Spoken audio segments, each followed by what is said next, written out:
मेरे विद्यार्थियों, आज मैं आप लोगों को पाइथागोरस प्रमेय का विलोम बताऊंगा कि पाइथागोरस प्रमेय का विलोम क्या होता है। मैंने आप लोगों को अगले वीडियो में पाइथागोरस प्रमेय के बारे में बताया था कि पाइथागोरस प्रमेय किसे कहते हैं और पाइथागोरस प्रमेय क्या होता है। आज मैं आप लोगों को बताने वाला हूं कि पाइथागोरस प्रमेय का विलोम क्या होता है और ये विलोम का मतलब होता क्या है और विलोम जो पाइथागोरस जी ने ये विलोम का उपयोग कहाँ पर किया था।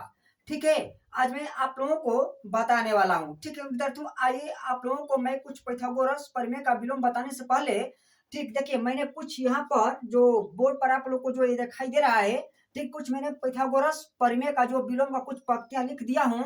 ठीक कि जो पंक्तियां शायद आप लोग के लिए बेहतर होगी कि शायद आप लोग जब इसे याद कर लीजिएगा तो बट आप लोग के एग्जाम में यह क्वेश्चन पूछता है। ठीक है विद्यार्थियों, पाइथागोरस प्रमेय का विलोम का होता है। देखिए इधर पाइथागोरस प्रमेय का विलोम का मतलब यह होता है उल्टा। ठीक है, तो उल्टा क्या होता है कहने का मतलब, अगर मान लीजिए कि यहाँ पर दिया हुआ है कि यदि किसी त्रिभुज की कोई एक भुजा का वर्ग, यदि किसी त्रिभुज की एक भुजा का वर्ग अन्य दो भुजाओं के वर्गों के योग के बराबर होता है, वही पाइथागोरस प्रमेय का विलोम होता है। मेरे विद्यार्थियों, यदि किसी त्रिभुज की कोई एक भुजा का वर्ग अन्य दो भुजाओं के वर्गों के योग के बराबर होता है, उसी को पाइथागोरस प्रमेय का विलोम कहा जाता है। ठीक है विद्यार्थियों, आइए अब मैं बता रहा हूं कि वो कौन सी एक भुजा है कि दो भुजाओं के वर्गों के योग के बराबर हो जाएगी। ठीक है, इसका पुष्टिकरण करने से पहले आप लोगों को एक समकोण त्रिभुज बनाना होगा। ठीक है, मैंने यहाँ पर एक समकोण त्रिभुज बना दिया। ठीक है, यहां पर मैंने एक समकोण त्रिभुज बना दिया। ठीक है विद्यार्थियों, अब आपको इसका नाम दे देना है ए बी सी। ठीक है, पाइथागोरस प्रमेय का विलोम सिद्ध करने से पहले, बनाने से पहले, ठीक है, लिखने से पहले आप लोगों को पुनः यहाँ पर एक समकोण त्रिभुज बनाना होगा। ठीक है, देखिए ये समकोण त्रिभुज बन गया।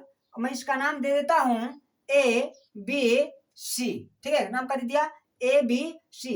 देखिए इधर मेरे विद्यार्थियों, जो बी एंगल आपको दिखाई दे रहा है, ठीक है, यहाँ पर समकोण बनता है। समकोण अर्थात 90 डिग्री का कोण बनता है। ठीक है मेरे विद्यार्थियों, अब देखिए अब क्या करना है आपको कि अब आपको यह साबित करना है, यह स्पष्ट करना है कि कौन सी ऐसी एक भुजा है त्रिभुज की जो अन्य दो भुजाओं के वर्गों के योग के बराबर हो जाएगी। कब कि जो वर्ग के रूप में रहेगी तब, स्क्वायर के रूप में रहेगी तब, अर्थात जब वर्ग के रूप में वह नहीं रहेगी, स्क्वायर के रूप में नहीं रहेगी, तो अन्य दो भुजाओं के वर्गों के योग के बराबर नहीं होगी। ठीक है मेरे विद्यार्थियों, देखिए यहां पर आपको लिखना होगा व्याख्या,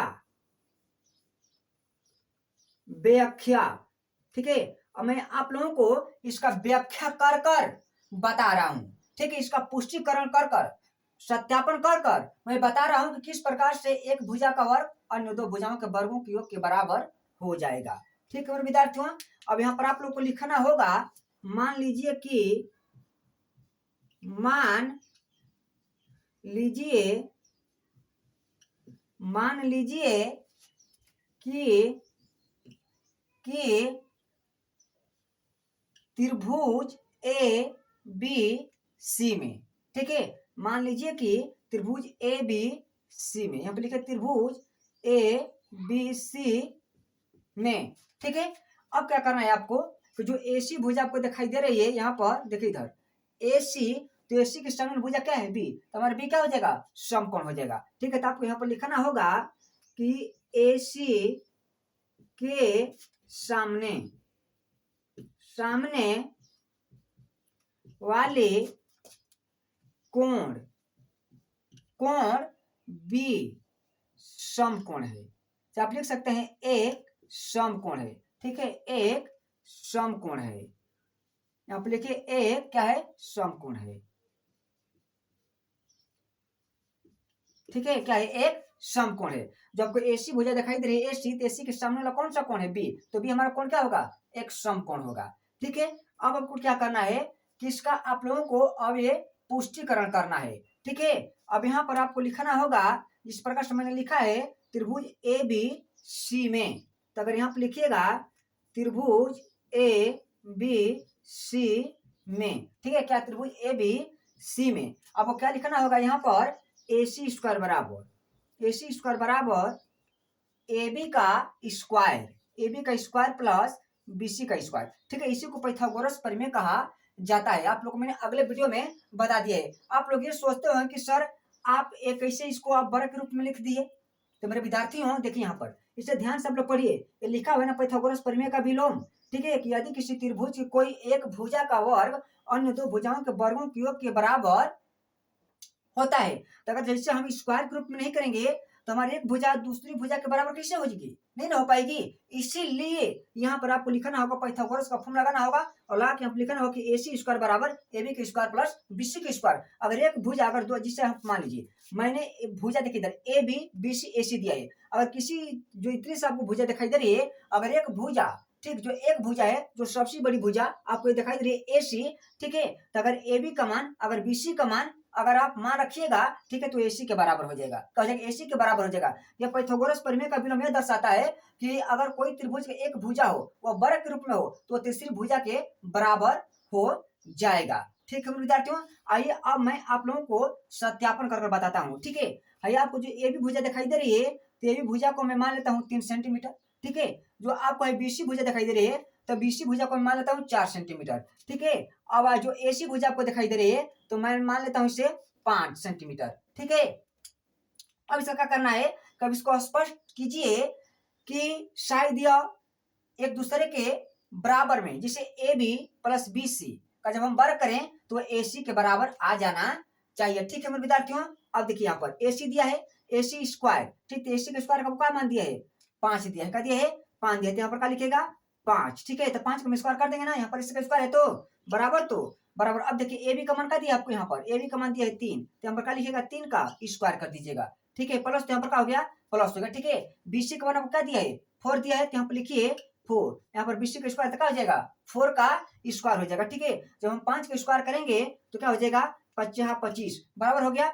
जब हम 3 का स्क्वायर करेंगे तो 9 हो जाएगा, ठीक है, प्लस तो प्लस हो गया। जब हम 4 का स्क्वायर करेंगे तो यहाँ पर क्या हो जाएगा 16 हो जाएगा, ठीक है विद्यार्थियों। अब यहाँ पर उतार दीजिए 25 बराबर 16 9 जोड़ दीजिए, 16 9 जब हम 16 जब 9 ऐड करेंगे तो क्या हो जाएगा 25 हो जाएगा, ठीक है विद्यार्थियों। देखिए इधर 25 बराबर 25 आएगा ना, तो इसका यह सत्यापन होता है कि जो एसी स्क्वायर होता है, ठीक है, एसी स्क्वायर बराबर फॉर्म ए बी का स्क्वायर प्लस बीसी का स्क्वायर। इसका मतलब यह हुआ, ठीक, कि अगर कोई त्रिभुज की एक भुजा है, ठीक है, कोई त्रिभुज की एक भुजा है वो वर्ग के रूप में है, तो वह दो भुजाओं के वर्गों के योग के बराबर हो जाएगा। अब देखिए इधर जो 3 जो आपको दिखाई दे रहा है, ए बी का मान 3 और बीसी का मान 4, तो ये दोनों मिल गया, ठीक, तो क्या हो गया वह एसी के बराबर हो गया, क्या हो गया एसी के बराबर हो गया। देखिए इधर 25 बराबर 25, ठीक है, दोनों का हो गया एक दूसरे के बराबर हो गया, ठीक, क्यों कि यहाँ पर मैंने एक भुजा है, तो एक भुजा का जब हम वर्ग करेंगे तो अन्य दो भुजाओं के वर्गों के योग के बराबर हो जाता है, ठीक है। तो अगर वर्ग के रूप में रहेगा तभी होगा, अगर वर्ग के रूप में नहीं रहेगा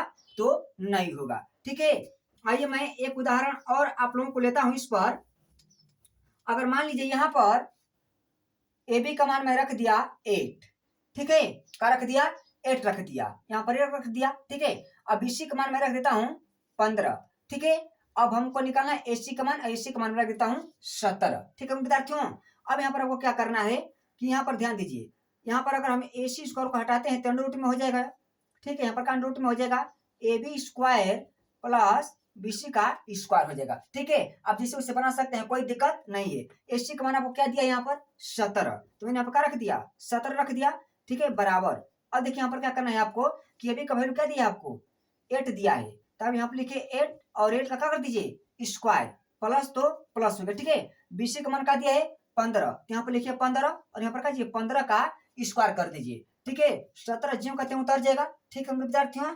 अब देखिए यहाँ पर अंडर रूट में क्या हो जाएगा, अब जब हम 8 का स्क्वायर करेंगे तो क्या हो जाएगा यहाँ पर 64 हो जाएगा, प्लस तो प्लस हो गया। जब हम 15 का स्क्वायर करेंगे तो क्या हो जाएगा 225 हो जाएगा, ठीक है।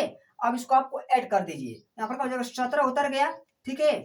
अब देखिए अब हम क्या करेंगे 64 को 225 को ऐड करेंगे तो क्या होगा 289 हो जाएगा, क्या हो जाएगा 289, क्या हो जाएगा बराबर 17 हो गया। 289 के बराबर क्या होगा 17 होगा, क्या होगा 17 होगा। देखो विद्यार्थियों 17 बराबर 17 आ गया ना, ठीक इसी को सत्यापन करने के लिए पाइथागोरस प्रमेय का विलोम कहा जाता है। कोई भी सवाल हो बड़ी वो वर्ग के रूप में रहे तभी एक दूसरे के बराबर आ सकता है, और जब वर्ग के रूप में न रहे तो बराबर नहीं आ सकता है। क्योंकि देखिए इधर जो आपको ए बी भुजा दिखाई दे रही है ए बी, ठीक है ए बी, तो ए बी बी सी जब ये दोनों मिलता है ए बी और बी सी दोनों मिलता है तो ए सी के बराबर हो जाता है। अर्थात कहने का मतलब यह कि जब त्रिभुज की कोई भुजा एक वर्ग के रूप में हो तो वह दो भुजाओं के वर्गों के योग के बराबर हो जाएगी।